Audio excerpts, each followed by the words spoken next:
Assalamualaikum warahmatullahi wabarakatuh. Perkenalkan, nama saya Anissa Fatma Supandi, NPM 11211185 dari kelas H1. Di sini saya akan menjelaskan tentang Ma'rifatul Insan untuk memenuhi tugas ETS agama. Baik, materi yang pertama ada Ma'rifatul Insan. Ma'rifatul Insan, proses mengenali dan memahami penciptaan manusia oleh Allah Subhanahu wa Ta'ala. Manusia adalah makhluk yang memiliki peran penting di muka bumi ini. Juga dipandang makhluk yang paling tinggi derajatnya di antara makhluk yang lainnya. Manusia diciptakan dari unsur bumi, yaitu tanah, dan unsur langit, yaitu ruh. Setelah penciptaannya jasad atau jasad dari tanah, maka setelah itu Allah akan meniupkan ruh pada jasad tersebut sehingga manusia itu bisa hidup. Manusia juga diberikan beberapa tugas atau amanah. Yang pertama yaitu amanah untuk beribadah, dan amanah untuk beribadah terbagi menjadi 3 golongan. Yang pertama kaum munafik, kaum musyrik, dan kaum mukmin. Kaum munafik adalah orang-orang yang melakukan ibadah namun mungkin tidak dengan hatinya, sehingga dia ibadah namun hatinya tidak iman, seperti itu. Kaum musyrik adalah kaum yang memang benar-benar tidak melakukan ibadah. Yang ketiga adalah kaum mukmin, kaum yang taat beribadah dan juga beriman kepada Allah Subhanahu wa Ta'ala. Amanah yang kedua ada al-khilafah. Al-khilafah adalah sifat pemimpin, namun di sini kita bukan untuk harus jadi pemimpin, namun kita juga di sini setidaknya bisa memimpin diri kita sendiri untuk tetap berada di jalan yang benar. Baik, selanjutnya ada hakikatul insan. Manusia adalah makhluk biologis. Al-insan, insan tuh manusia ya. Terus manusia adalah khilafah atau pemikul amanah. Manusia juga anas. Anas adalah makhluk sosial. Makhluk al-fitrah, sifat asal kesucian, bakat, dan pembawaan. Ada juga manusia juga lemah. Manusia diciptakan dalam keadaan lemah. Manusia juga bodoh. Manusia diciptakan dalam keadaan jahil atau bodoh sehingga manusia harus belajar.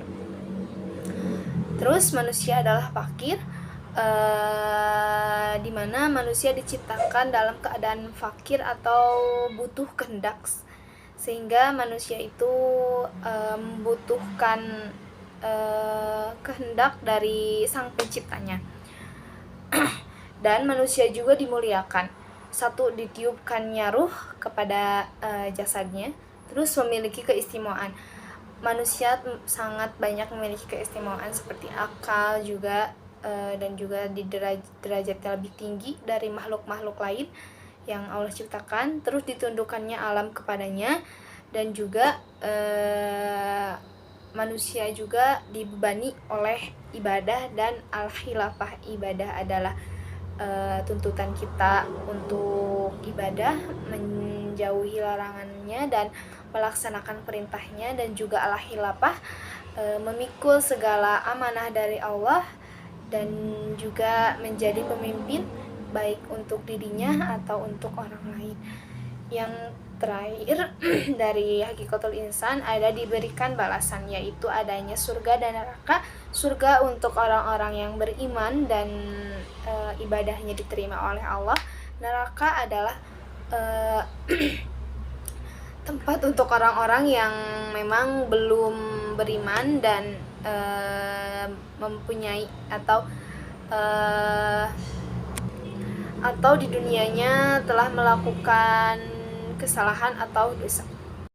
Selanjutnya ada taqwal insan, potensi manusia atau anugerah yang diberikan Allah Subhanahu wa Ta'ala kepada manusia. Anugerah yang Allah berikan kepada manusia tidak lain mempunyai potensi yang meliputi potensi jasmani, potensi rohani, dan juga potensi akal atau spiritual. Potensi yang Allah berikan kepada manusia yaitu ada potensi pendengaran, penglihatan, dan juga hati. Potensi pendengaran adalah potensi untuk mendengarkan hal-hal baik dan juga mungkin mendengarkan ayat-ayat suci Al-Quran, seperti itu zikir. Potensi penglihatan adalah untuk seperti membaca Al-Quran, melihat hal-hal yang baik, seperti itulah. Seperti melihat keagungan ciptaan Allah. Dan juga ada potensi hati, yang dimana hati juga kita harus selalu beriman dan diajarkan kita untuk tidak selalu julid atau berprasangka buruk kepada orang lain, seperti itu. Dan juga ada beberapa sifat manusia, yaitu al-musliyah atau tanggung jawab. Manusia harus bertanggung jawab atas apa yang telah dia perbuat, seperti di dunia dia berbuat baik dan beriman, maka Allah telah maka dia juga harus mempertanggungjawabkan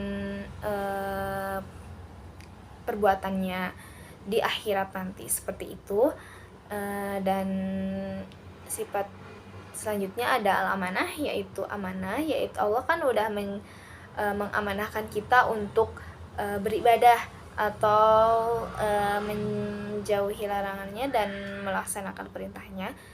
Sifat selanjutnya ada al-khilafah, yang tadi sudah dijelaskan, yaitu memimpin diri kita sendiri setidaknya, dan juga kita dibebankan untuk dibebankan amanah, seperti itu. Dan terakhir ada al-khianat, yaitu khianat. Jadi kita tuh seperti ya tidak melaksanakan apa yang seharusnya kita laksanakan, yaitu beribadah misalnya, namun kita tidak beribadah, seperti itu. Bahasan yang terakhir yaitu nafsul insan. Nafsu adalah lahtifaf, suatu yang lembut pada diri seseorang yang menimbulkan dorongan-dorongan yang memuaskan kebutuhan hidupnya, kebutuhan rohani, dan juga kebutuhan jasmani. Jadi dorongan-dorongan untuk kita misalnya kebutuhan hidupnya seperti ya ekonomi, mungkin ya uang. Nah, kebutuhan rohani seperti ya kasih sayang, seperti itu. Terus kebutuhan jasmani seperti perlakuan baik, dan juga mungkin skincare, mungkin cewek mah ya. Selanjutnya ada 3 tingkat nafsu. Yang pertama, nafsu mutmainnah adalah nafsu yang disinari cahaya sehingga bisa mengosongkan hati, sikap tercela dan terhiasi dengan sikap terpuji.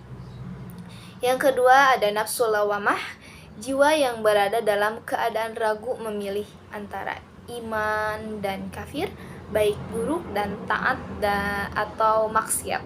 Jadi kita ada di posisi yang ragu untuk memilih hal tersebut. Yang terakhir ada nafsul amarah, jiwa yang memerintahkan kepada kejelekan. Jadi misalnya nafsu yang mau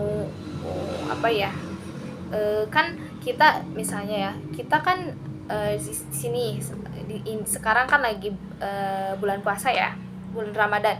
Kita kan bukan harus beribadah atau